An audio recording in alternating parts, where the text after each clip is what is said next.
Everyone, welcome back to my channel, and for today's video we are here at Barangay Esperanza, Alfonso, Cavite, just around 8 minutes from Tagaytay.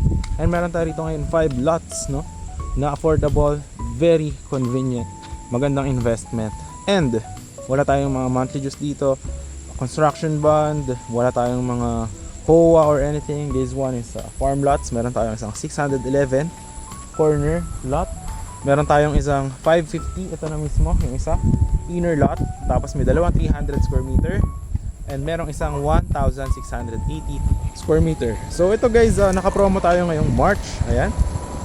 So the price for the corner lot na 611 square meter is for only 6,000 per square meter.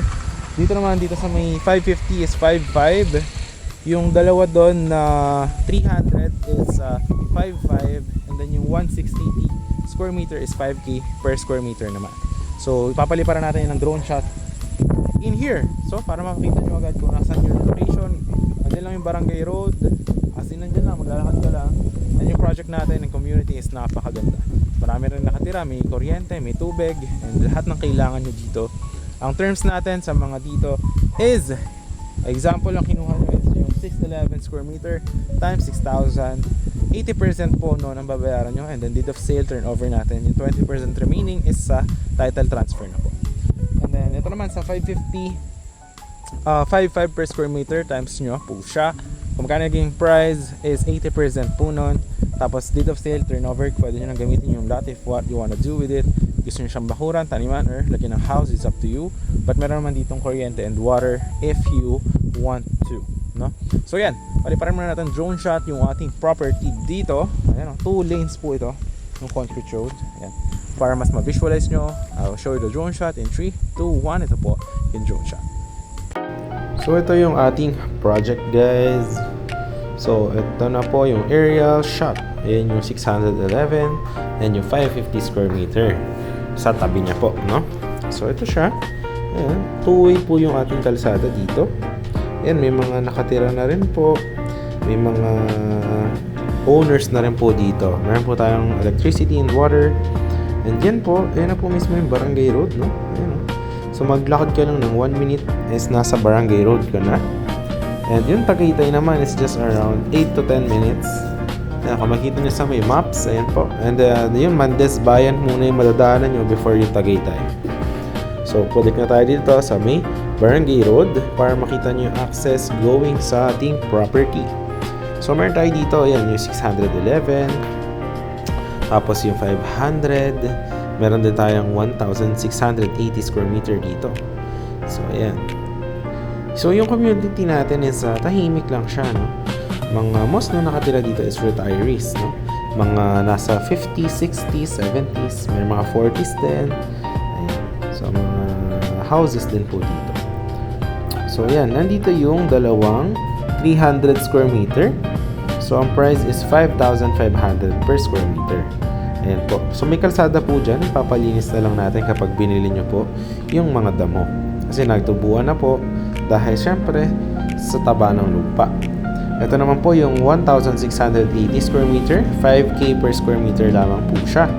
So ayan na, corner lot. Lahat po yan is frontage. Talagang kalsada po lahat, yung buong corner na yan. So it's up to you kung saan nyo gusto maglagay ng gate or what. So meron na po yung kubo and meron na pong CR yung property natin. Ayan siya, napakaganda. Perfect na perfect if you're looking for a property now going farm, Airbnb, or investment. So yeah, I would highly advise this one. Yung drone shot, no, napakaganda ng ating property. Ayan, may mga houses na. Tapos, ano lang dito guys, ayun lang yung barangay road kung nakita nyo sa video. Andyan lang siya. Tapos, going to Alfonso Bayan, napakalapit. Mga palengke, or you are from Tagaytay, malapit lang din siya. Maraming access going here.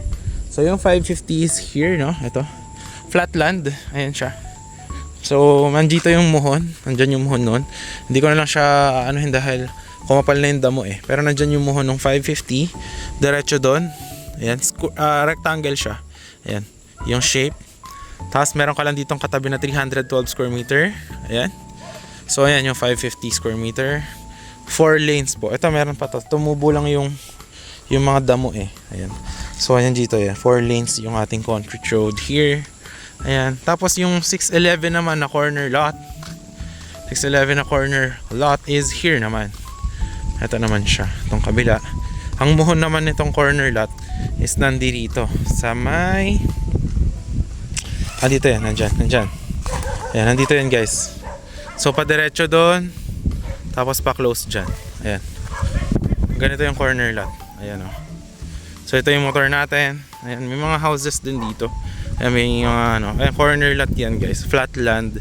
May mga puno ng nyog. Ayan, hanggang doon yan sa may mga halaman. Nandun yung kabilang muhon. So kalsada yan lahat guys. Ayan o. Napakalamig ngayon. Ano na ngayon around 5 PM. So ayan, ito yung corner lot na 611. Ayan, may mga bahay na yan dyan kung nakita nyo sa drone shot. Ayan. So nandun yung muhon hanggang dyan sa may halamanan. 611. Ayan. Okay.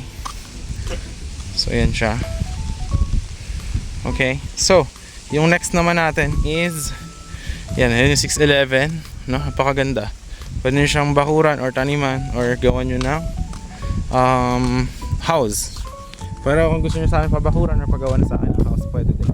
Pag-usapan natin yan. Pero yung bakod dito, sa 611 na sukat ko na yan. Kung gusto nyo pabakod, 600,000 po siya.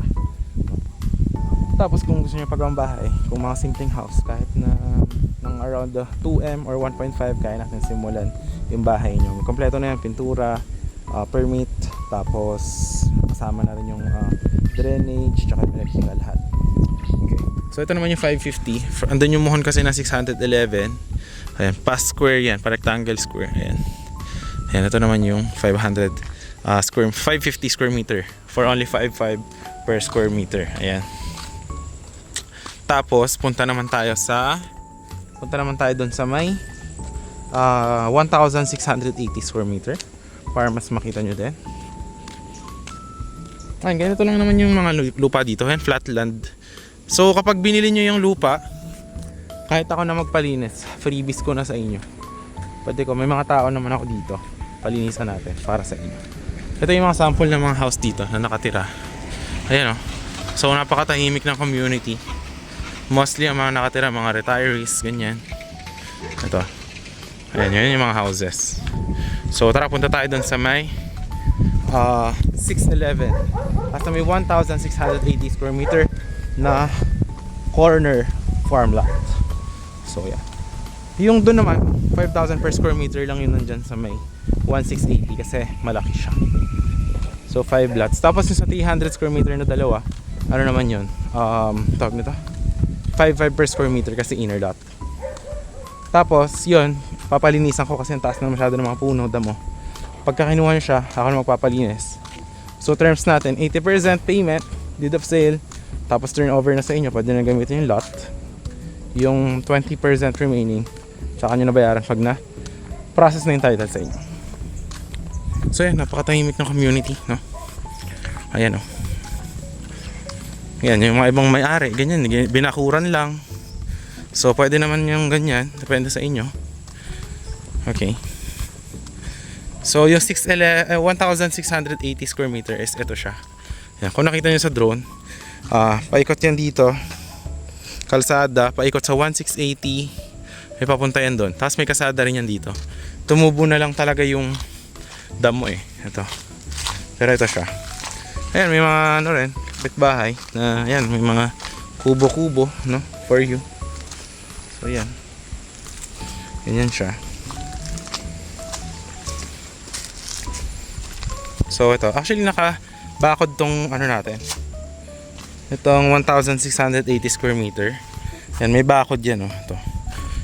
So yan. 1,680, meron niyang kalsada papasok. Yan siya. Tapos ito, yan, nakabakod yan hanggang doon sa dulo. Paano yan pa square. Yan, may kubo. May bakod yan paikot sa property. Ayan. So flat land, no? Yan, napakaganda guys. May mga puno ng mangga, ayan, puno ng mangga. Tapos may saging, ayan, yakin ito. So kung pumapatak yan, halos ano lang to guys magkano lang din talaga. Pero kung gusto mo siya gawing for Airbnb or farm, resort, it's up to you. Wala namang kasi restriction dito. So yan, Napakaganda, no? Ikutan natin para mas ma-visualize nyo. Ayan, nakapaikot yung bakod. Ito, pakita ko sa inyo yung bakod ng property. Ayan, meron niyang fence. Ito. Ayan, may barbed wire. Ito. Ayan, may barbed wire yan, paikot doon. Pero kalsada yung lahat, oh. Ayan, may kalsada pa yan dyan. Yung property natin, kalsada yung lahat, paikot. Ayan, hanggang doon. Hindi ko nalalakaran kasi mataas na yung damo.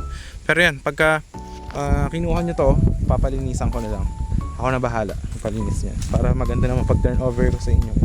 Pero wag natin tanggalin yung mga puno. Sayang, maganda masyado yung mga puno. Ayan, may mga saging, may mga nyog. Ayan, may kubo. Tapos meron dito na CR. Ayan, yung CR dito. Ayan. Okay. So, yun. Kita nyo naman. Actually, meron pa dito na swing eh. Pakita ko sa inyo yun. Swing. Actually, napaganda nito guys. Talagang sa inyo.